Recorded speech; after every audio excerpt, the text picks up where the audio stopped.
Hello, हर हर महादेव। मैं हूँ झलक पंडित, आपके अपने चैनल महादेव लीगल पर। तो जैसा कि आप जानते हैं कि हम पिछले कुछ दिनों से भारतीय न्याय संहिता की धाराओं के विषय में जान रहे हैं और इसी क्रम में हम एक अध्याय को तो संपूर्ण भी कर चुके हैं और आज हो सकता है कि अध्याय 6 का भी हम अंत कर चलें। तो आइए इसी क्रम में हम बात करते हैं। अध्याय 6 का श्री गणेश तो पहले ही हो चुका है, किंतु आज हम बात करेंगे इस जितना हम पढ़ चुके हैं धारा 115 तक, उससे आगे की धारा 116 जो कि बात करती है घोर उपहति के विषय में।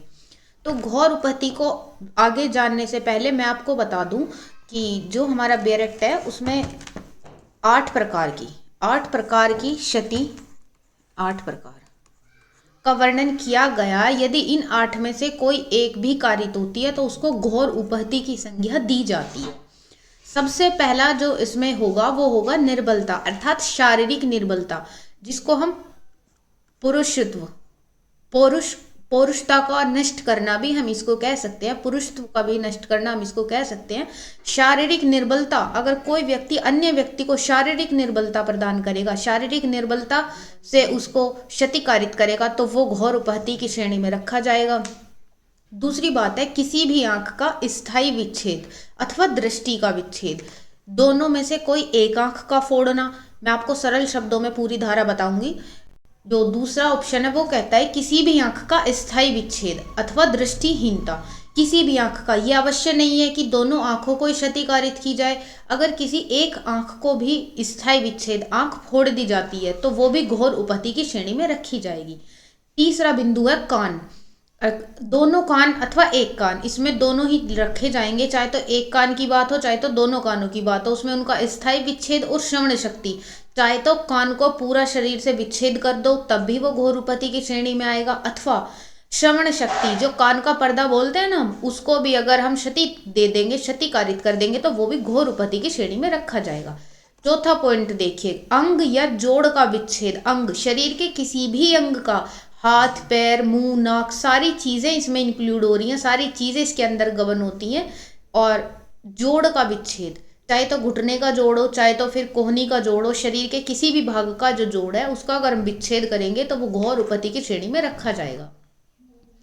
पांचवा पॉइंट बात करता है अंग अथवा जोड़ की शक्तियों का नाश अथवा स्थायी ह्रास। अंग या जोड़ की शक्तियों का नाश, अभी हम इनको नष्ट नहीं कर रहे हैं, इनका विच्छेद नहीं कर रहे हैं, इनकी शक्तियों का नाश कर रहे हैं। और जो छठा बिंदु है वो बोलता है सिर या चेहरे का स्थायी विद्रूपीकरण। या तो सिर को फोड़ देना अथवा चेहरे का जो पूरा स्ट्रक्चर है, ये जो हड्डियां हैं चेहरे की, इसको पूरी तरह से तोड़ देना, इसका स्थायी विद्रूपीकरण कर देना। नंबर 7 कहता है कि हड्डी, शरीर के किसी भी भाग की हड्डी, दांत तोड़ देना अथवा विसंधान कर देना। या तो शरीर के किसी भी भाग की हड्डी तोड़ देना, चाहे तो उसमें हमारे उंगलियों की हड्डी हो अथवा रीढ़ की हड्डी हो, सब बराबर रखी जाएंगी। और दांतों का तोड़ देना, ये भी घोर उपहति के अंतर्गत ही आएगा।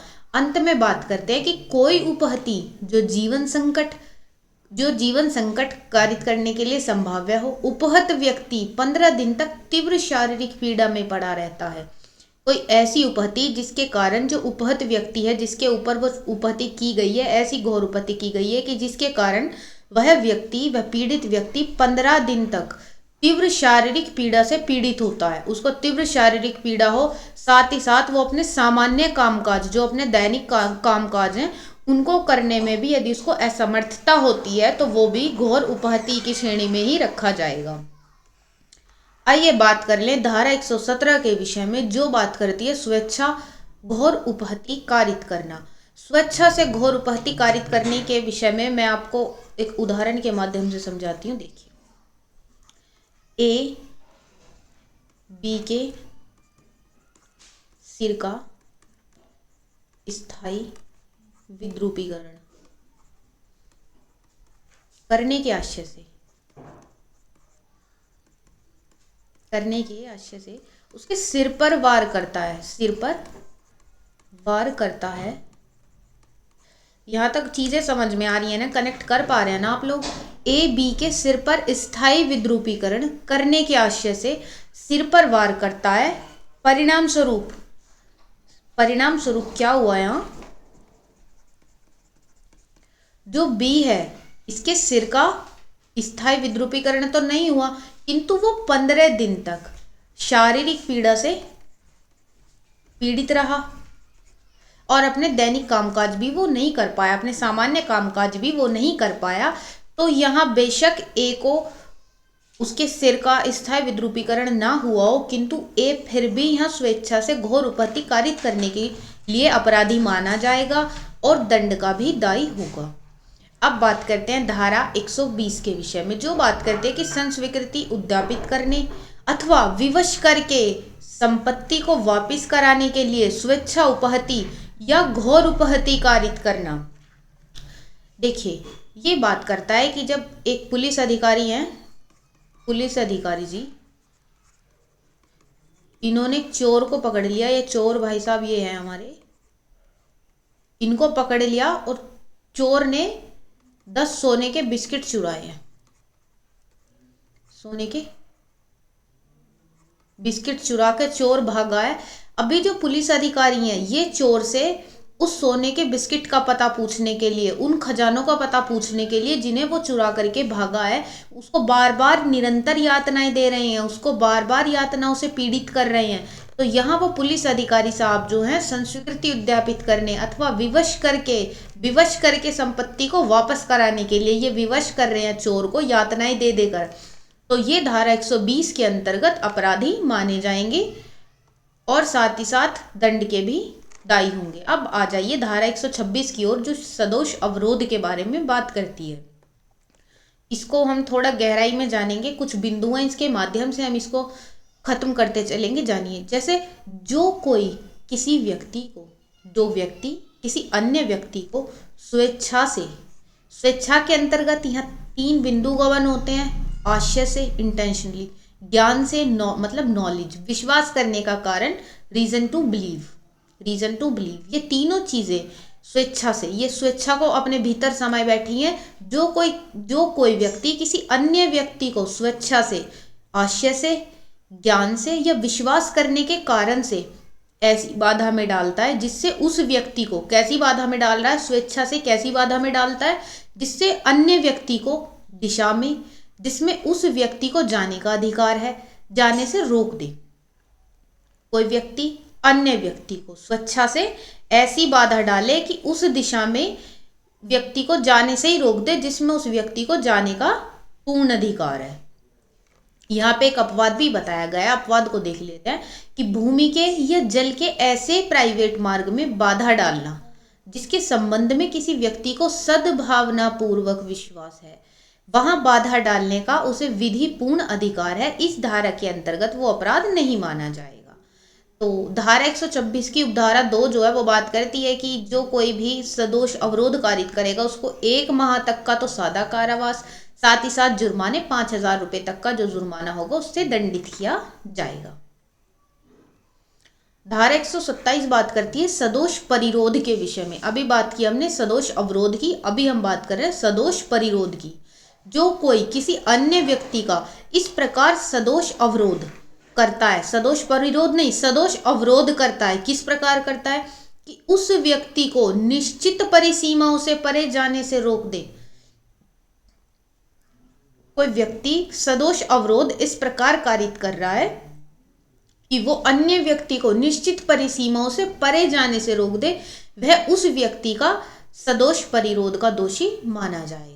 धारा 127 की उपधारा 2 बात करती है कि जो कोई सदोष परिरोध कारित करता है वो 1 वर्ष तक की अवधि और जुर्माना 5,000 तक का होगा, से दंडित किया जाएगा। धारा 127 की उपधारा 3 बात करती है जो कोई किसी व्यक्ति को सदोष परिरोध में 3 दिन या 3 से अधिक दिन के लिए सदोष परिरोध में रखता है उसको 3 वर्ष तक का तो कारावास और जुर्माना जो 10,000 रुपए तक का होगा से दंडित किया जाएगा। धारा 127 की उपधारा 4 बात करती है जो कोई व्यक्ति किसी अन्य व्यक्ति को 10 या 10 से अधिक दिन के भीतर सदोष परिरोध में रखता है उसको 5 वर्ष तक के कारावास साथ के साथ जुर्माने से भी दंडित किया जाएगा और जुर्माना 10,000 रुपए से कम का नहीं होगा। ऊपर जो जुर्माना होगा वो 10,000 रुपए तक का होगा और जो उपधारा 4 है इसमें जुर्माना 10,000 रुपए से कम का नहीं होगा। और ये दोनों उपधाराएं जो है इसके प्रचंड रूप को बताती हैं। सदोष परिरोध को मैं आपको बता दूं, सदोष परिरोध होता क्या है। यही देख लेते हैं। जैसे ए ने बी को क्या किया, एक घर है 4 दीवारी, इसके भीतर बिठा कर यहाँ रख दिया, ये बी है, यहाँ रख दिया। एक निश्चित परिसीमा, ये निश्चित परिसीमा हो गई 4 दीवारी के भीतर, इसको ए ने बी को निश्चित परिसीमा के भीतर जाने से रोक दिया और इसके अंदर बंद कर दिया, तो ये सदोष परिरोध माना जाएगा। और ये जो ए है यहाँ, ये दंड का भागी होगा और इसको 1 वर्ष तक की अवधि का दंड दिया जाएगा और 5,000 रुपये तक का जुर्माना भी इसको लगेगा। अब आ जाइए धारा 128 की ओर, जो कि बात करती है बल के विषय में, बल अर्थात फोर्स के विषय में। इसमें भी जो है 3 चीज़ें बताई गई हैं, इसके 3 मुख्य बिंदु हैं जो मैं आपको बता दूं। इसमें तो गति परिवर्तन और गतिहीनता, एक तो हो गई गति, एक दूसरी चीज है गति परिवर्तन और तीसरी बात है यहाँ पर गतिहीनता। कोई जब हम अन्य व्यक्ति की गति में परिवर्तन या उसकी गति को या उसकी गतिहीनता में परिवर्तन करते हैं तो उसको हम कहते हैं कि यहाँ बल का प्रयोग किया गया है। अपने शरीर से अन्य शरीर के किसी चीज पर गति करते हैं, जैसे शरीर पर गति, एक व्यक्ति अपने शरीर से किसी अन्य व्यक्ति के शरीर पर कर रहा है, उसकी पगड़ी पर कर रहा है, कपड़ों पर कर रहा है, और जो कुछ भी चीजें स्थित हैं उस पर जो गति करता है उसको बल की संज्ञा दी जाती है। अभी मैं आपको बताऊंगी कि गति में परिवर्तन कैसे माना जाएगा, गतिहीनता, ये सारी चीजें हैं क्या, बिंदु कहते क्या है। ये यहाँ पे हम देखेंगे कि जब एक व्यक्ति गति में परिवर्तन, ए जा रहा है, ये बी जा रहा है, ए ने पीछे से इसको धक्का दे दिया, ये गिर गया, तो इसकी गति में परिवर्तन हो गया और बल माना जाएगा। जैसे इसकी गति में परिवर्तन हुआ तुरंत से कहा जाएगा कि ए ने बल का प्रयोग किया है। और वैसे ही जैसे यहाँ पे किसी चीज पर गति, या तो शरीर पे गति हो सकती है, ए ने बी को धक्का दे दिया, उसके शरीर पर गति हो गई तो ए ने बी पर बल का प्रयोग किया। पगड़ी पर, जैसे ए ने बी के सिर पे से पगड़ी गिरा दी, मतलब ए ने बी पर बल का प्रयोग किया। कपड़े, यहाँ पे एक बहुत प्रचलित सा उदाहरण है, ये मैं आपको बता दूं। ए ने बी के, जो कि क्या है यहाँ पे, जो कि एक स्त्री है, इसका जैसे ही ए ने बी नामक स्त्री का जैसे ही घूंघट उठाया तो वहां पर माना जाएगा कि उसने बल का प्रयोग किया है। जैसे ही ए ने बी नामक स्त्री का घूंघट हटाया तो माना जाएगा उसने बल का प्रयोग किया, क्योंकि उसके घूंघट हटाते ही, उसका स्पर्श करते ही अनुभूति के भाव में फर्क आया। बी जो कि स्त्री है, उसकी जो अनुभूति है, जो उसकी अनुभूति का भाव है, जो उसका सेंस ऑफ फीलिंग है, जो अनुभूति का भाव है, जो सेंस वो फीलिंग है, उसमें बदलाव हुआ, उसमें चेंज हुआ, तो ये कहा जाएगा कि ये भी उसने बल का प्रयोग किया। जो कुछ स्थित है, ए ये टेबल है, इसके ऊपर बी बैठा है, ए ने इसमें लात मार दी टेबल में और ये गिर गया, कौन गिर गया, बी गिर गया। तो जो कुछ भी स्थित है टेबल या कुर्सी, कोई भी चीज स्थित है, उसके ऊपर बी बैठा है, ए ने बी को तो कुछ नहीं किया, लेकिन जो चीज स्थित है उसमें लात मार दी, उसको धक्का दे दिया, उसको अपनी स्थान से हटा दिया, एकदम से बी जैसे ही नीचे गिरा, तो यहाँ पे माना जाएगा कि ए ने बी के ऊपर बल का प्रयोग किया है। यहाँ पे अभी और 1-2 बातें हैं इसी धारा के विषय में, तो मैं बता दूं कि बल का प्रयोग कैसे किया जाएगा। ये बहुत, अरे क्या हो गया, सारा ही हट गया, 1 मिनट रुकिए, अभी बताते हैं हम आपको बल का प्रयोग। ये कैसे, या तो अपनी शक्ति से, या तो व्यक्ति अपनी शक्ति से बल का प्रयोग करेगा, अथवा पदार्थ के वहन द्वारा अपनी शक्ति का बल का प्रयोग करेगा। किसी जीव जंतु को गतिमान होने, गति परिवर्तन करने या गतिहीन होने के लिए उत्प्रेरण द्वारा भी हम बल का प्रयोग कर सकते हैं। अभी आइएगा आपराधिक बल आ गया। यहाँ पे बल के प्रयोग में हम एक चीज और देखेंगे कि बल का प्रयोग जैसे किसी जीव जंतु को गतिमान होने, परिवर्तन करने या गतिहीन होने के लिए उत्प्रेरण द्वारा जो ये चीजें होती हैं, इसको भी हम बल ही कहेंगे। अपनी शक्ति से, मतलब अपनी शक्ति से, ए ने अपनी शक्ति से बी को धक्का जैसे ही दिया तो वैसे ही वहां पे बल का प्रयोग का बल हो गया, क्योंकि उसने बल का प्रयोग किया, अपनी शक्ति से बी को धक्का दिया है। तो ये चीज़ें यहाँ पर हो जाएंगी। अभी बात करेंगे हम आपराधिक बल के विषय में, जो कि धारा 129 बात करती है। इसको हम बोलते हैं क्रिमिनल फोर्स। इसको हम क्या बोलते हैं? इसको बोलते हैं हम क्रिमिनल फोर्स।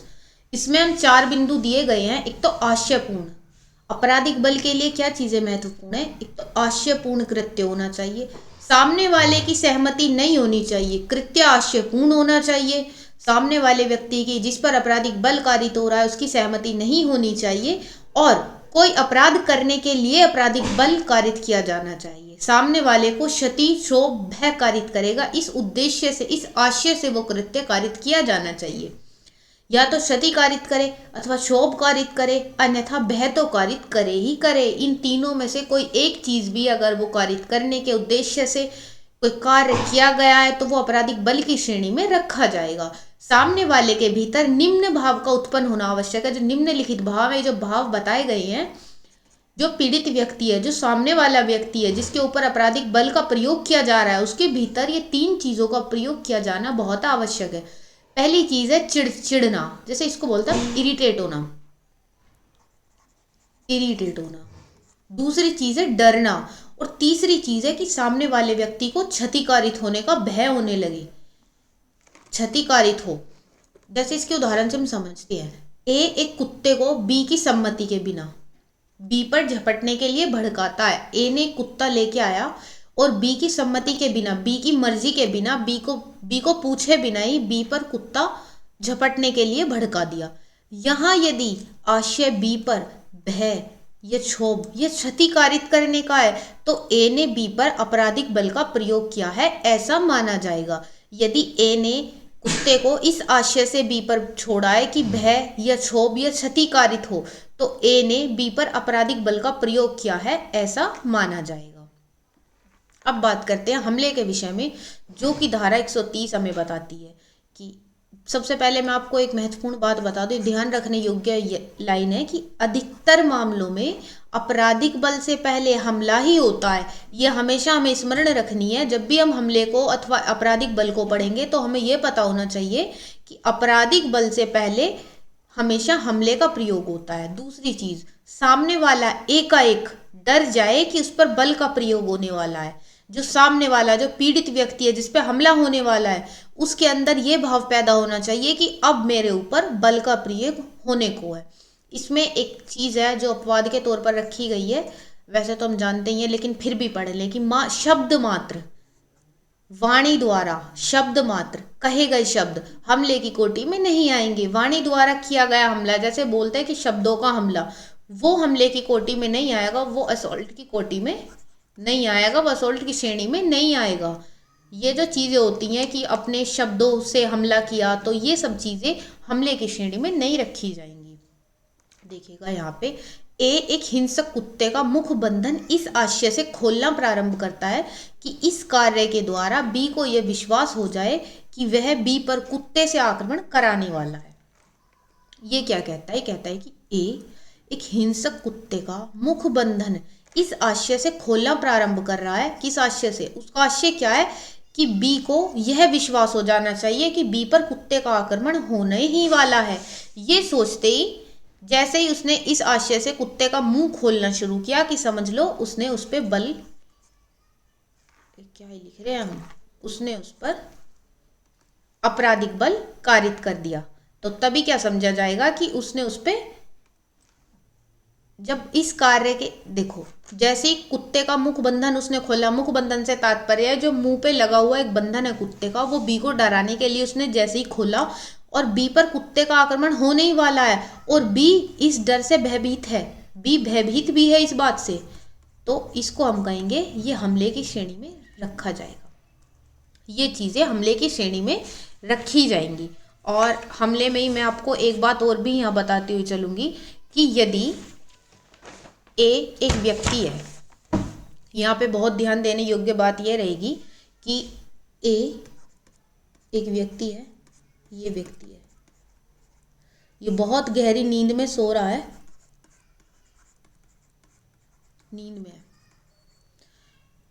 बी आया और इसने बंदूक तान दी ए पर, ये बंदूक है मान लीजिए, गन।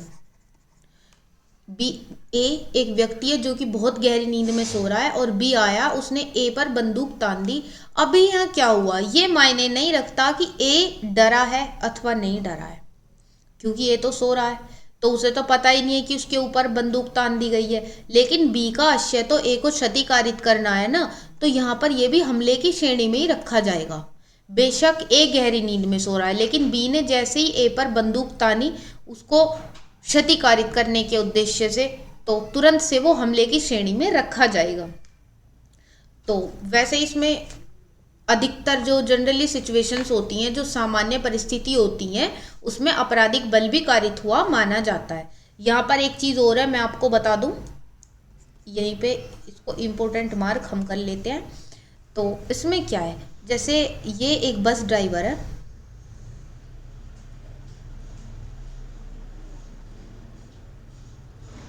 ये बस ड्राइव कर रहा है, ये बस बना देते हैं हम।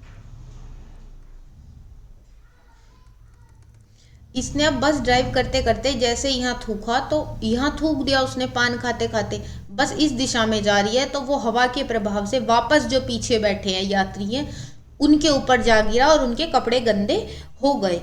तो यहाँ जो ड्राइवर है ये इस बात को तो जानता है कि अगर वो थूकेगा तो हवा के प्रभाव से जो पीछे बस में बैठे खिड़की से बाहर झांक रहे व्यक्ति हैं उनके कपड़े गंदे हो जाएंगे। तो ये कृत्य तो उसका जानबूझकर किया गया है, किंतु ड्राइवर का यह आशय नहीं था, ड्राइवर का यह आशय नहीं था कि कपड़े गंदे कर दूं, किसी अन्य व्यक्ति के कपड़े गंदे कर देना ड्राइवर का आशय नहीं था।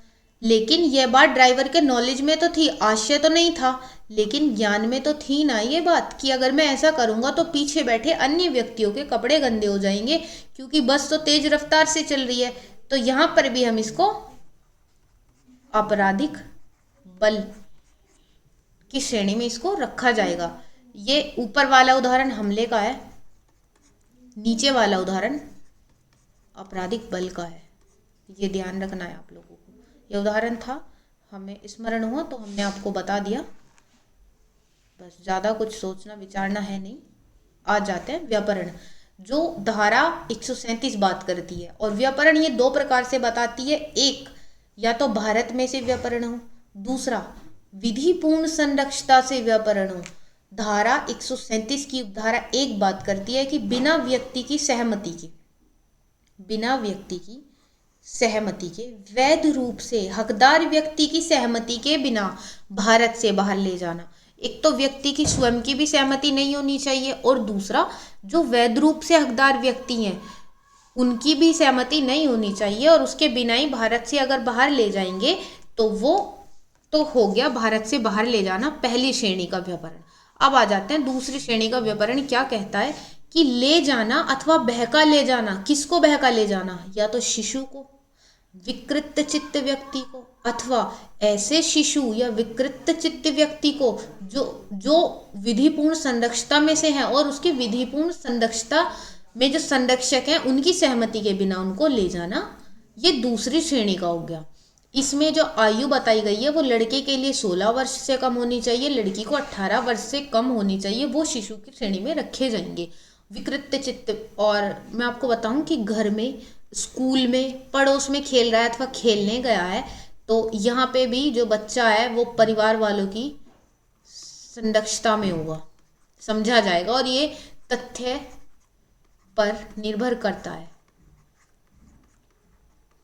ये चीज़ें तथ्य पर निर्भर करती हैं। इसी क्रम में एक चीज़ मैं बता दूं, एक छोटा सा पॉइंट है। ये हस्बैंड वाइफ है, इनका केस चल रहा है और जो ये इनका बेटा है इसकी संरक्षता इसकी माताजी को दी गई है। तो अभी क्या होता है कि इसके पिताजी बाहर खेल रहे बच्चे को इसकी माताजी के बिना सहमति के ही अपने साथ ले जाते हैं। यहाँ बेशक ये इसके पिताजी हैं लेकिन संरक्षता माताजी के हाथों सौंपी गई है। अगर पिताजी बिना इसकी माताजी को बताए इस बच्चे को अपने साथ ले जाते हैं तो यहाँ भी क्या होगा, यहाँ पर भी माना जाएगा कि इन्होंने अपराध कारित किया है। इन्होंने क्या किया है? इन्होंने व्यभिचार का अपराध कारित किया है। और बाकी चीज़ें ये हमें ध्यान रखनी है कि अगर बच्चा घर में है, स्कूल में है, पड़ोस में खेल रहा है और दो तीन चीज़ें हो जाती हैं, तो ये तथ्य पर निर्भर करेगा। तथ्य फैक्ट टू फैक्ट वरी करता है ये कि संरक्षता किसके हाथों में है। तो यहाँ पर तो ये मुख्यतः बिंदु है कि यहाँ संरक्षता हमेशा पेरेंट्स के हाथों में ही होती है। अब आ जाओ अपहरण के विषय में। यहाँ पर कोई एज डिफाइन नहीं की गई है, ये आयु सीमा नहीं है जैसे पहले भी अपहरण में थी। और किसी स्थान से जाने के लिए बल द्वारा विवश, ये ध्यान रखना है कि वहाँ पीछे बल द्वारा विवश नहीं किया जा रहा है। वहाँ बहका के भी हम ले जा सकते हैं, या बहका फुसला कर लालच दे के बच्चे को भी हम ले जा सकते हैं। तो किसी स्थान से जाने के लिए बल द्वारा विवश किया जाता है, किन्हीं छलयुक्त उपायों द्वारा उत्प्रेरित किया जाता है। यहाँ ये चीज ध्यान रखनी है कि ये महत्वपूर्ण है कि छलयुक्त उपायों द्वारा। जैसे ए है, ये बी से कहता है कि भाई तू मेरे साथ वहां तक चल, वो जो सामने घर दिख रहा है ना, तो यहाँ पे चल, यहाँ पे बहुत सारी चीजें हैं, बहुत सारे मेरे अपने दोस्त हैं, मेरे दोस्त लोग हैं, वहां पे तो आ, एक बार तुझे उन लोगों से मिलवाता हूँ। और वो नेता टाइप लोग हैं, तुझे कुछ काम होगा तो तेरा सब करा देंगे, तू वहां तक आ। ए बी को बल द्वारा तो नहीं ले जा रहा है, यहाँ दूसरी चीज यहाँ पर इसको गबन कर रही है छलयुक्त उपाय द्वारा। ये छल कर रहा है बी से कि बी यहाँ पे आ, ये सब मेरे दोस्त लोग हैं, जबकि दोस्त लोग नहीं है, ये सब जो है बदमाश है, और यहाँ पे ले आया इसको, तो ये छलयुक्त कारणों से ले आया, यहाँ पे छलयुक्त उपाय करके इसको यहाँ ले आता है।